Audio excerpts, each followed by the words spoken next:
如果有一天科技可以让你永生不朽，你会想要尝试吗？对于很多有钱人来说，他们绝对是求之不得。而这几年 AI 技术狂飙也让他们的野望渐渐的出现了曙光，这到底是怎么一回事？今天就让我们一起来聊聊数位永生吧。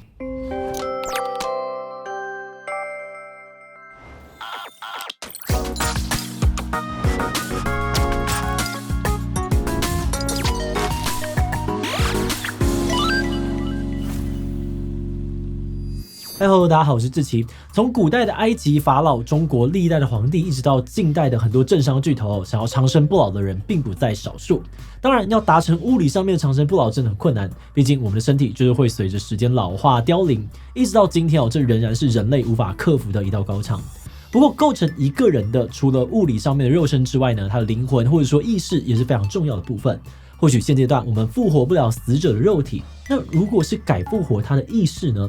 在知名的科幻影集《黑镜》里面，有一集女主角的男友因为意外过世，非常想念她的女主角就透过科技的力量，成功的把男友的意识复活来到了她的身边。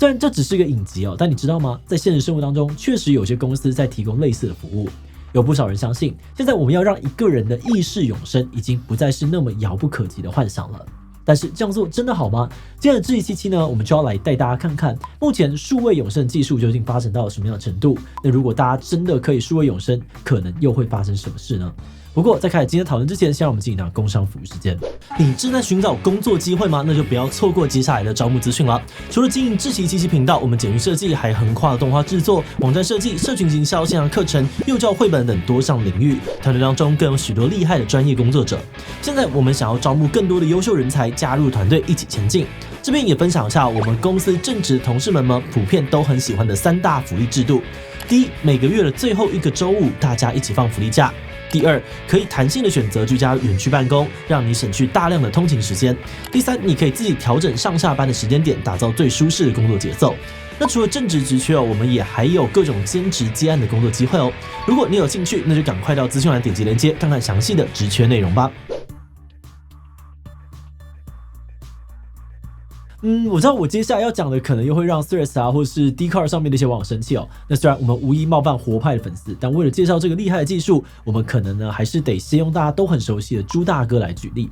前几年过世多年的已故艺人诸葛亮在广告里面神奇复活，活灵活现的和他的儿女互动，引起了很多网友的热议，也引爆了后续的死派和活派之争。一方面有人觉得这就是诸葛亮还活着的证明，但从死派的视角来看，这个案例代表现在 AI 技术已经非常厉害，明明就过世多年但他在广告里面的身形还有声音都逼真到让人难以置信。那根据诸葛亮女儿谢晶晶的说法呢，这其实就是声伪技术还有自然语言处理的结合，让他学习、分析、模仿，最后生成这样子惟妙惟肖的影片。那虽然人已经不在但大家还是可以跟这个数位诸葛亮互动。不过话说回来，我们今天的主题毕竟还是意识永生，这样的做法其实也只是复制一个仿冒品而已。更不用说诸葛亮可以这样子粉墨登场，也是因为他很有名，生前有留下大量的影音资料。对一般的人来说呢，我们可能留下的资料不够多，就算要给 AI 学习模仿样本可能也太少，导致最后的成品效果不好。那为了解决这样的问题呢，现在有些企业已经推出了记忆复刻的服务。最近有一家新创公司呢，叫做意识永藏，它专门针对富人提供记忆复刻的服务。简单来说，就是帮有钱人尽可能的保留所有的数位足迹或者资讯，并利用这些素材创造数位提升。这个服务的收费呢，大概是台币850万元，一次服务的周期是10年。在这10年之内，他们会大量的搜集资讯，定期访谈，然后这边会记录的，并不只是客户在日常生活当中的影像还有声音而已，还包含了他的思考方式人生观，甚至是情感反应等等。透过这些素材训练出来的 AI 替身还原度非常的高，而且就算客户还活着，他也能够跟这个自己对话，甚至获得情感上面的陪伴。对于有钱人来说，只要花850万就能够复刻一个自己的数位记忆博物馆，真的算是很便宜。相对来说，以前那些找人写传记拍纪录片什么的感觉都逊掉了。不过以目前的技术来说呢，我们能够做到的依然还只是数位替身而已。虽然概念上面好像也是把一个人的意识复制下去，达成广义上面的永生，但细看的话，这只是先让 AI 学习你的一切，然后用 AI 的方式重现给别人。大家接触到的依然只是复制品，而不是最原本那个属于你本人的意识。换句话说，数位永生的终极目标其实是要直接把一个人的意识从肉体当中转移出来，然后放到其他的容器或者说载体上面。关于数位永生的这个概念或者幻想，其实不是这几年才出现的，至少在20世纪开始，就有一批超人类主义者主张要透过基因工程AI、人体冷冻技术，甚至是奈米科技等等来增强人类的能力。在这套理论里面呢，人类并不只是生物体更是一个由讯息和代码所共同组成的控制论实体。好像有点抽象。白话来说呢，就像是我们的手机，它除了看得见的机器之外呢，还有一连串看不到的资讯跟数据构成的这个实体。所以从这个角度来看呢，如果人类想要超越肉体限制，实现所谓的数位永生，关键就是要让身体跟意识分离，然后储存转移意识。就像我们手机坏掉的时候，因为平常的资料都有存在云端或 SIM 卡，所以只需要把这个数据转移到新的手机上面，我们就可以无缝的使用新手机。而超人类主义者相信，人类的意识也是一种可以转移的数据。微软的研究员戈登贝尔曾经估计如果我们可以把人类的意识数位化，那其实我们只需要1TB 的存储空间，就可以记录一个人这辈子听过的每一次对话。目前包含了 Google 联合创办人拉里佩奇，还有亚马逊的这个杰夫贝佐斯，还有特斯拉伊隆马斯克等人，都在投资意识数位化的相关技术。像是马斯克 Neuralink 公司呢，现在就已经开始在研究如何用脑机接口来实现人机融合。当然，这一切还有很多的技术难题要解决，比如怎么样扫描大脑，如何用奈米技术分解和重建大脑当中的每一个原子等等。不过，虽然有很多人对于这个技术感到兴奋但与此同时，这个世界上面也是有很多人抱持着担忧甚至是反对的态度。从数位永生这个概念诞生开始就有很多人会质疑它的安全以及伦理问题。那这边我们先来看看安全部分，而这最直觉的就是隐私问题。比如刚刚我们提到的记忆复刻的那个服务呢，使用者需要交付大量的个人资料，除了照片、声音、去了哪里、讲了什么话，还包含了他的思想跟价值观。但是我们真的能够信任自己委托的公司，绝对不会把这些高度隐私的东西拿来不当运用吗？有政治学者就警告，如果这个世界全面数位化，强权要控制大家就会变得更容易，个人的自由也可能因此消失。像是疫情的期间，中国政府就用大数据来高压的管制社会秩序。那如果未来我们的思维跟意识都被上传到了云端，大家还能够享有思想的自由吗？另外一点就是，假设我们把自己的意识或灵魂弄成数位化，然后交托给科技公司或政府来保管，那如果一次大停电或者被骇客攻击，我们就有可能让我们的数位生命直接GG。而除了这些技术层面的问题还有一个很重要的点是，如果人人都能够数位永生，这也会带来很多伦理上面的困境。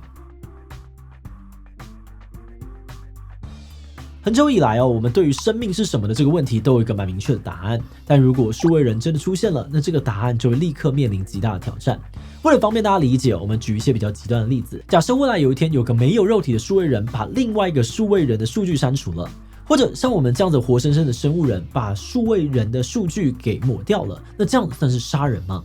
又或者说，假设一个婴儿出生之后，父母发现他有先天的疾病，甚至觉得他长太丑，所以决定放弃孩子的肉身，直接把他数位化，那这样子算不算杀婴呢？以上这些问号都指向了一个伦理困境，那就是数位人到底算不算生命呢？如果算的话，那他的行为能力跟责任又该如何界定？数位人杀了另外一个数位人，又该如何让凶手负责呢？依照我们现在的认知几乎是无法想象，数位死刑、数位鞭刑、数位无期徒刑到底会是一个怎样的情形，甚至还有没有意义，恐怕也得要有点辩论了。刚刚我们说到的其实都算是相对具体的伦理问题了。那对于数位生命的伦理问题有些哲学家更是提出了一连串让人难以回答的终极拷问。比方说，假如数位自我等同于我的本尊，那如果我本尊还没有死，这个世界上面是不是就等于呢有两个相同的我？那这样子哪一个我才能够真正对外代表我的行为与想法呢？另外，假设数位自我确实就是我，然后也是在我的肉体过世之后才出现，但我的肉身都不在了，那他到底要怎么样对外证明他就是我，是我本尊意识的延伸呢？显然除了数位自我的自证之外，我们大概还是很难透过客观的方式来证明这个数位人就是我的意识。那么就有可能从外人的角度来看，我这个人终究还是死掉了，大家眼中的那个数位人其实也只是一个天衣无缝的复制品而已，并不是真正的我，也就是说，那所谓的永生也没有真的达成。在进入观点以前呢，我们先特别感谢这一期的所有会员因为有了大家支持跟赞助，我们才能够持续运作这个频道，制作的像是 AI 意识Cyberpunk 元宇宙等等的相关影片，真的是非常的谢谢大家。那如果你愿意支持我们走得更远，欢迎点击频道主页的加入按钮成为我们的会员，或者也可以用超级感谢小额支持我们。好的，那话说回来一开始我们看到现代人终于有机会靠着 AI 来达成意识永生的时候，真的很兴奋。毕竟以前想要长生不老或是名留青史，几乎都是有权有势的人才能够享有的特权。但随着科技的进展，现在这些新科技也有机会普及到一般人。